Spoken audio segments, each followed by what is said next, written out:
Why do we like what we like? The year is 2021, and for over 1,000 years, we have been asking different versions of the same question. We have been constantly trying to find a formula for beauty, popularity, and human affinity.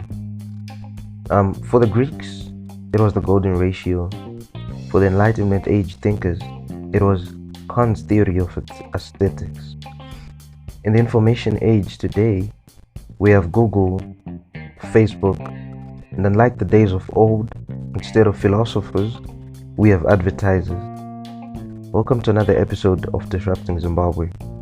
I'm your host Cliff, and today I'll be talking about Raymond Loewy and the lessons that entrepreneurs and creators can take from him in building timeless brands.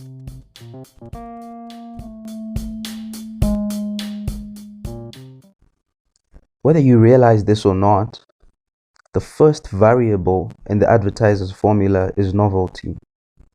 The most common word in all ads today is new. Brands and companies want us to fall in love with the idea, the concept of new things. But the truth is, as human beings, we don't like new things.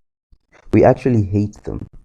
According to the mere exposure effect, the mere exposure of any stimulus to you over time will bias you towards that stimulus. I want you to take a good look at your music playlist. Yes, you like new songs, but the ones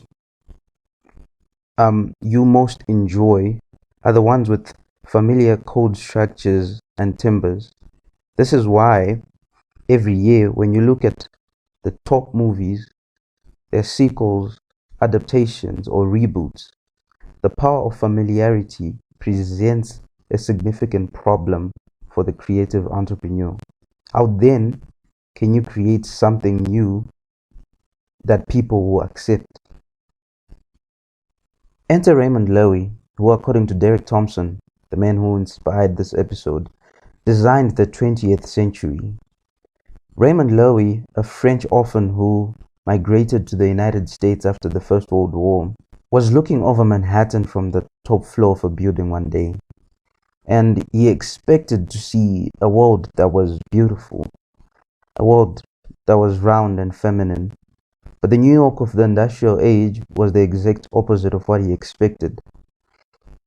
And it was at this point that Raymond vowed to devote the rest of his life to beautify America in his image, and he was largely successful.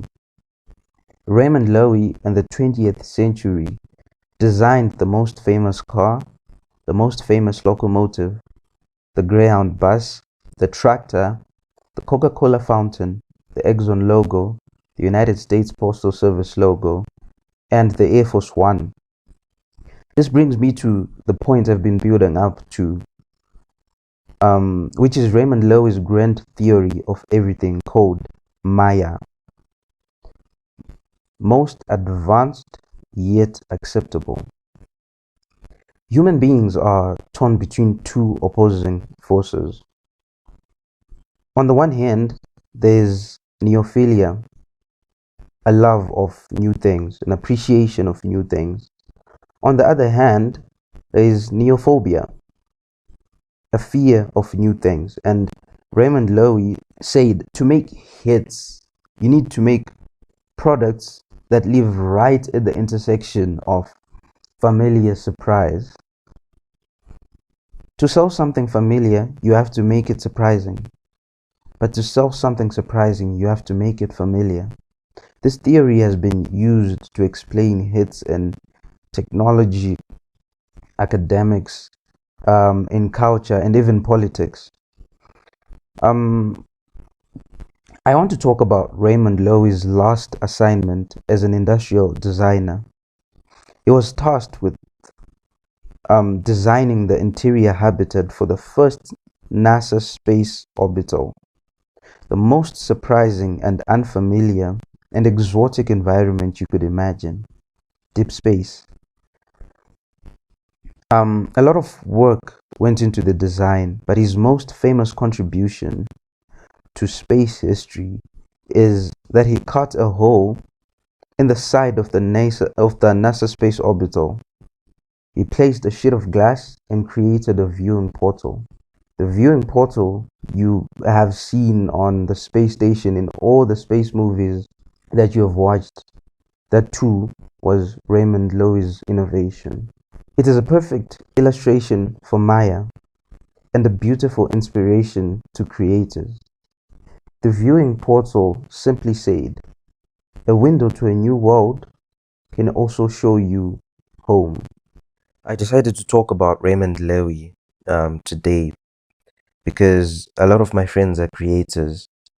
Um, some of them are in the fashion industry, others in branding and marketing, and we're constantly having conversations about how aspiring and creative entrepreneurs can unlock these markets in Zimbabwe. And I strongly believe that through using Richard Loewy's grand theory, Maya, um, that is most advanced yet acceptable, I really believe that we stand a chance or a greater chance of success at creating timeless brands. And I really hope if you're listening to this, you get to go read up more about Raymond Loewy. He was a phenomenal designer, and maybe you will understand Maya from a unique perspective.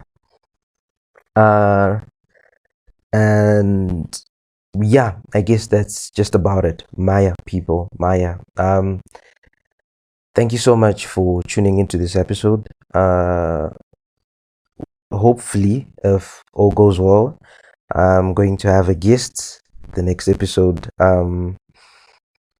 A trailblazer in the fashion industry, and it's going to be interesting. Thank you again for tuning in.